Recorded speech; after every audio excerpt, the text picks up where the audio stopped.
right. All right. We're like on the hump day, like the last day of this event. And we're like at the hump right now and just gotta squeeze a little more energy and a little more stamina out, guys. And we gotta be ready to go. And we keep talking about intention. I'm gonna keep bringing it back. We keep talking about intention. In our family, we have our core values in our family. We have them in our faith. Certainly, in a lot of faiths, there are 10 commandments or seven commandments or whatever, however many number of commandments you have in your faith. Well, what are we doing in our business? What are the fundamentals? We just talked about the fundamentals on the operations side. And these fundamentals carry forward from, we have so many verticals in the business, right? There's finance, there's human resources, there's technology, there's all these things. And we have to have our commandments, the things that in times of chaos, when things don't go as planned, because that happens in hospitality, what are the fundamentals that we fall back on? What are the commandments? And that is where 𝐕𝐢𝐫𝐭𝐮𝐷 has thrived so well as a holiday rental specialist. And I'm going to give you the mic, Rebecca. Let's go. Give everybody give her a warm welcome. Thank you so much. And hello to everybody out there. You guys, day 4, I believe, of this amazing virtual summit put together by the crew and Jody. And I thank her for allowing me to chat with you guys today. Just to tell you a little bit about myself, 𝐕𝐢𝐫𝐭𝐮𝐷. I am a short-term rental Airbnb property manager, full service from Australia, the east coast of Australia, mostly at the moment. And I've been doing this for 15 years. So I've got a few runs on the board. We've looked after nearly 1,300 properties over those 15 years, taken about maybe 80,000 bookings. I've done some calculations recently, and 500,000 people have stayed at the properties that we look after. And my most recent calculation is one that blew me away. And I knew exactly why I had so many wrinkles, and exactly why I had moments occasionally when I thought, why am I in this crazy industry? Are you ready for it? We have laundered 10 million pieces of linen in the time that we've been operating as a short-term rental manager. Now, over those years, I am and have been, I've learned many lessons. And I guess what I wanted to share with you today were just 10 of those lessons around, and I've called them my 10 commandments for short-term rental management success. I've got a very short period of time, just 30 minutes to share them, and they've taken 15 years to come up with. So 30 minutes is not going to do it anywhere near the justice, the stories that I could tell and the lessons that I have learned and, the mistakes I could share, et cetera, will take a lot longer than that. Anyway, I'll give it a go. So my favorite saying in short-term rental management is that revenue is vanity, profit is sanity, and cash flow is reality. Write that down and remember those 3 things. Revenue, yes, can't live without it, but it's vanity. Profit is about everything that we do in our day-to-day business. We need to focus on the bottom line. And cash flow, well, of course, we need to survive. So you've got to make sure that the money keeps coming in the door. Number 2 is charge what you are worth. So we're, as hospitality experts, we like doing things that are nice for people. It's in our nature to be a kind, sharing, and caring host for our guests, and also to do the best job that we can possibly do for our owners. But we must not forget that we're in this as a business. And my second thought around that is someone has to be the most expensive in this industry, and in the areas and regions that you operate, it may as well be you. So look at what you're charging. Make sure that you are competitive with, yes, your competition, but don't be afraid to be the most expensive, and don't be afraid to charge what you're worth. Quickly, just look at 4 key charges that you should be charging in addition to the management fee that you charge to your owners to operate and in your business on their behalf. Look at startup fees. So the cost that you're going to charge to a property owner to get that property ready and set to be going live on all of the OTAs and um, and presented well, photography, video, floor plans, etc., etc. So if you want to, just pop in the chat what you think is a reasonable amount of money to charge an owner for a startup fee. Has anybody got some ideas about what they might think? So I'm going to hit you up. When I first started 15 years ago, we charged $1,500 fee up front to list a property. Now, thanks, Stacey, now we're charging $3,800 startup fee. And owners are paying it. We're winning business against people who are not charging that much money. So I encourage you, if you don't have a startup fee, charge it. And if you do, put it up so that the next business that you bring on, you're making more money out of. 3 other things that you should look at charging: booking fees. If you're not charging a booking fee, look into it. I talk about it often at other conferences that I speak at. A booking fee to guests, fee to book direct on your own website, a direct service fee we call it, and also damage protection or damage waiver fees. Those 3 fees I don't have time to go into detail with today, but they're the 4 things that you should really be looking at charging. In addition, at minimum, I charge a lot more, but at minimum to your guests and your owners. Your management fee, startup fees, booking fees to the guest, direct service fees to cover the cost of your website, which are really expensive to maintain and build, and a damage protection fee, which you can use to cover the costs of guests doing damage. So that's 2. Number 3, really important to understand your property owners and what they think of you. And the way we do this is via regular Net Promoter Score surveys to our owners. So does everybody know what a Net Promoter Score is? If you don't, you will know when I mention it.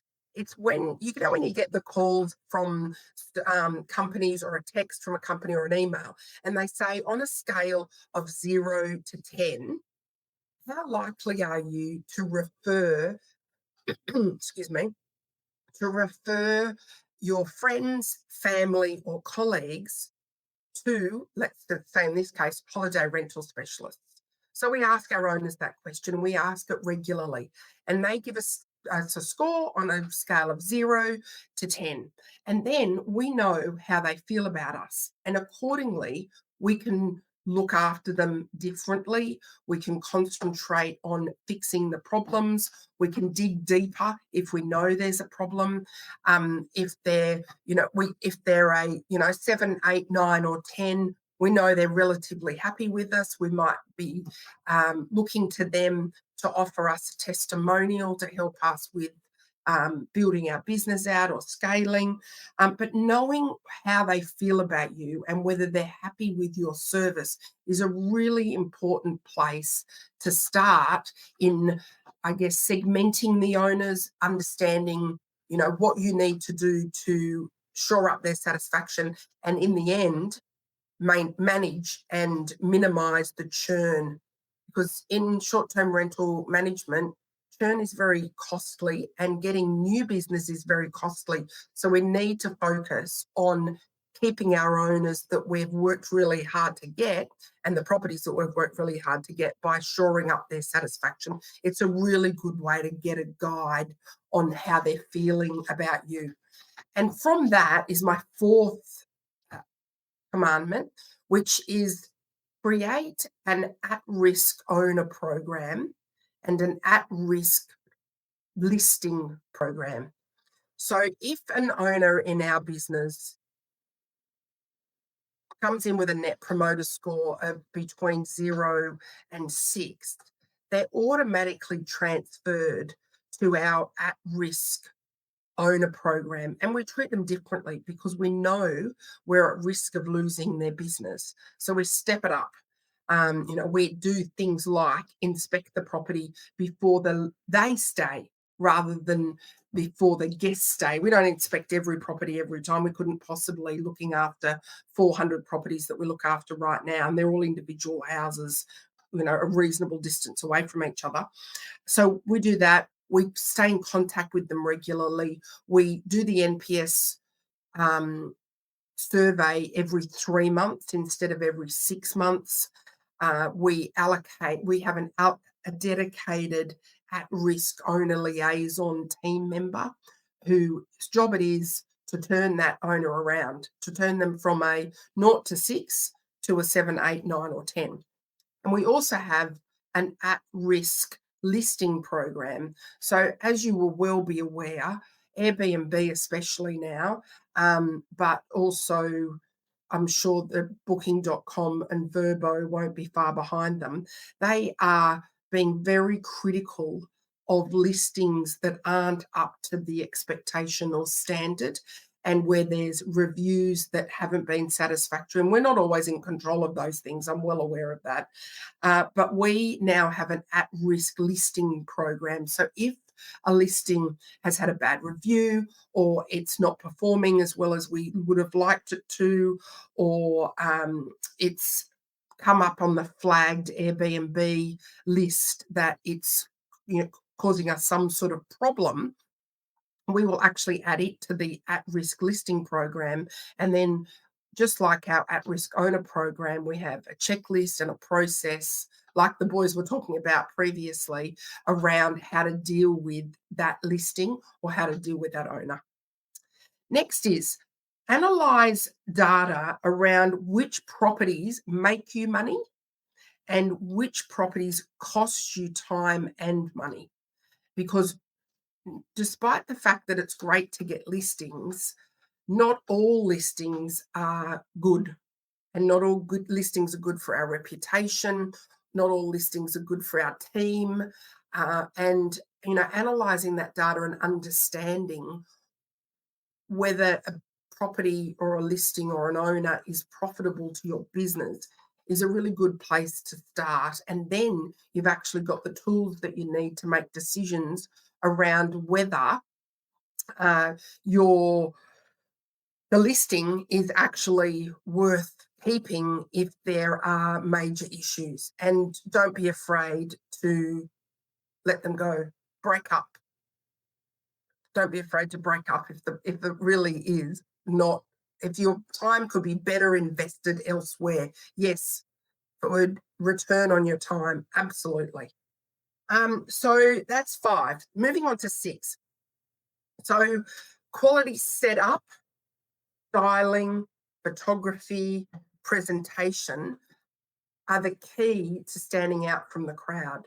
Your property has to look amazing online, and that is becoming more and more difficult because the market is becoming more and more sophisticated. The styling, the graphics, the setup of the property, everything is stepping up, and we have to remain competitive. So don't forget those things. It's not only at the startup that you need to look at setup, styling, photography, and presentation.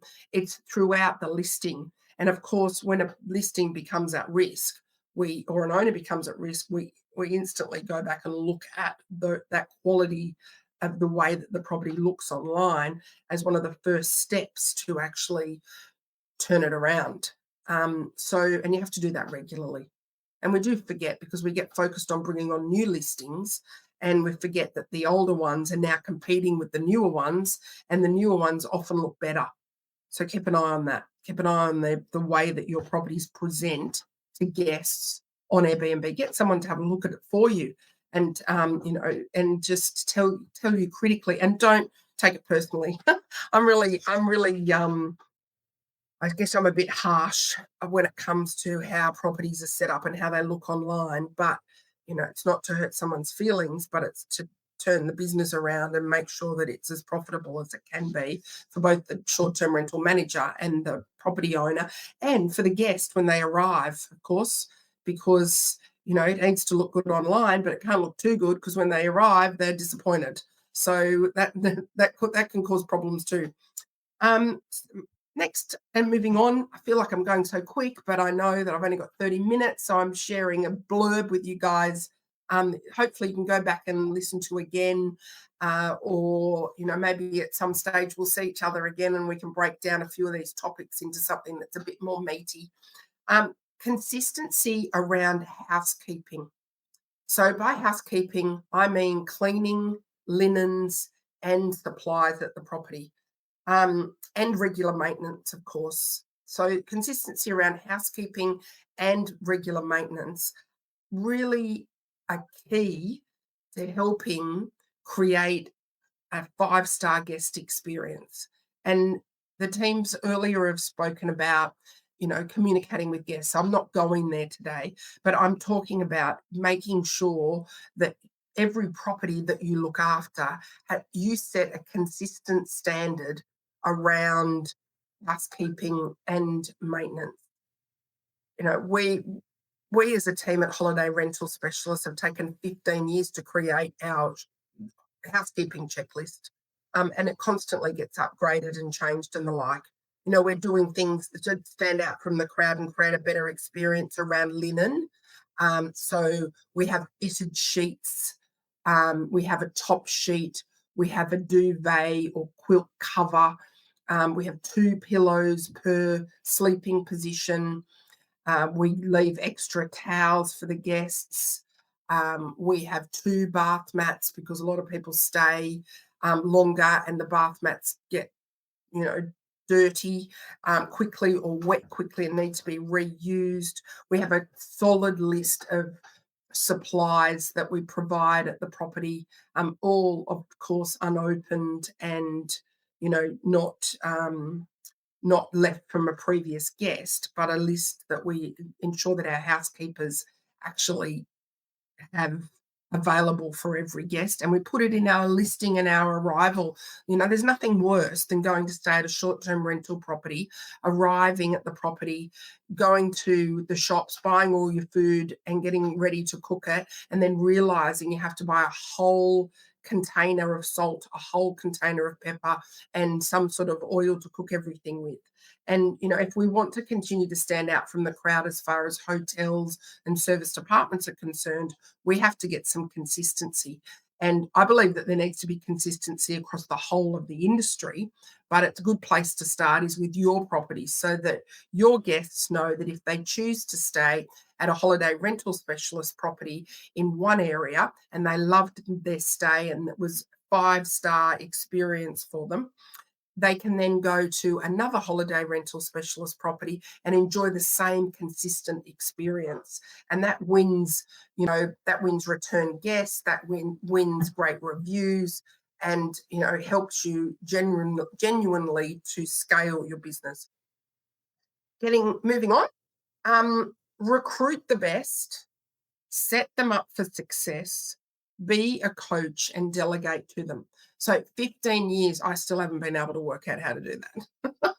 I'm trying. And, it is one of my commandments. And I guess out of all these 10 commandments, just like you guys, I'm doing the best that I can. That I'm not saying that I am successful in implementation of my own commandments even, but one of the most important is recruit people who are smarter than you, set them up for success, make sure they know what's expected of them, give them quality feedback, be a coach, not a boss, not a manager, and try and delegate some tasks to them so that you can be freed up to do whatever it is that you do best. And finally, stay focused on the bottom line. There's a lot of noise in our industry, and we really have 3 serious clients. We have the property owners, we have guests, and then we have our housekeeping teams, if they're outsourced, and our maintenance teams. Then we also have our team members and our employees and virtual assistants, et cetera, et cetera. Um, Everything is getting more expensive everywhere in the world, and therefore our businesses are becoming less profitable. Now, once upon a time, we used to be able to sell our businesses around revenue, but that's all changed now, and businesses are really only saleable around the bottom line and EBITDA. So, therefore, even if you're not thinking about selling, I encourage you to keep an eye on that EBITDA, because if it gets out of control, it's very difficult to turn it around. So, we need to keep an eye on it, and you need to prepare for your exit, even though you don't necessarily want to exit. We've talked we've talked a fair bit during the whole of the virtual summit around looking after yourself. So by implementing, my 10 commandments, and all the other stuff that you've learned over the last 4 fantastic sessions and days, to create a sustainable and profitable business, I encourage you to create a sustainable and healthy you, because if you're not sustainable, then your business is not sustainable. And your health and wealth and mindset move towards the average of the 5 people that you hang around the most. So hang around people who are uplifting, positive, and give you, and encourage you to be the best that you can be, and make well considered, profit focused, and mindful decisions every day. And you'll set yourself up, your team, your owners, your guests, all up for success. So thank you. I hope I stayed within my time frames. I'm looking forward You now. did. You did. And you did. And look, I think it's so important. One of the things, if it's okay, I'd love to share a small story that piggybacks right on this. I know a gentleman that just made an exit. I can't remember if I told the story. So if I did, a couple of days ago, maybe on last week, Thursday, I may have. But I know a gentleman that sold his company, his roofing company, for $100 million. Okay. And he's 38 years old. And Monday, we were having a conversation, and he said, I completely lost my purpose. That I completely lost my purpose. And this challenged me to my core, because the whole time I've been thinking about exiting. My whole goal is in 3 to 5 years to exit, guys. And it hasn't changed, because I think Rebecca hit it on the head. Build your company as if you're going to make the exit. Even if you do not at the end make the exit, what ends up happening is one of 2 things. Well, a couple things happen. One, you build way bigger than you would have if you didn't plan for the exit, and way more intentionally. We keep talking about intentionality. You build with a system of saying, if somebody were to acquire me, how would I have to look? Because otherwise, you're just a big pile of, you know, doo doo. And but just as importantly, and I can't speak abroad, but I can at least speak here in America, and I know we have at least several of you here that are from the States. When you build a company that's sellable, it's also bankable. And so maybe you don't sell. Maybe you allow a cash flowing company to continue to cash flow, and you go to the bank and you say, "Here's my valuation. What kind of line of credit, access to capital can I get? I can borrow it at 5%. Can I invest it over here at 8%, 12%, 13%, whatever I can get out of it?" Now you're arbitraging money. I hate arbitraging Airbnbs, but I love arbitraging money. And I think that's a very, very important thing. You also said higher up. Higher up, absolutely. Bring all the people around you. We talked about 1% better to open up the day today, 1% better every day. And that was the commandment. All right. The commandment was, I have commandments, but I don't know if I always implement them perfectly. That's okay. We all have shit. We all do. And if you don't have shit, if you're not challenged, if you're not pushing hard enough, you don't have enough challenges. But I Aim, promise you, if you're pushing hard enough, you do aim have. high. Yeah, and that all comes back to not being afraid to be the most expensive either. The whole picture is, Absolutely. is about being confident, and with confidence and Yep. trusting that you are an expert, the world is your oyster. and people will believe you, No doubt. and You they do will choose your trust you. challenges. Yeah, you get Yeah, to choose your challenges, right? yeah. There's challenge in staying where I'm at today. There's a bigger challenge in growing, but if you want to grow, get ready, dude. You don't get to lift more weights without lifting lighter weights first, and then so on and so on. So, Rebecca, love ya. So Thanks, glad you brought darling. your energy. So glad you brought the reminder of just go. It doesn't have to be perfect. Have your system and just try your damn best. So thank you so much. All we can Everybody do. give her a round of applause. You. Let's go. Some energy for Rebecca. Let's go.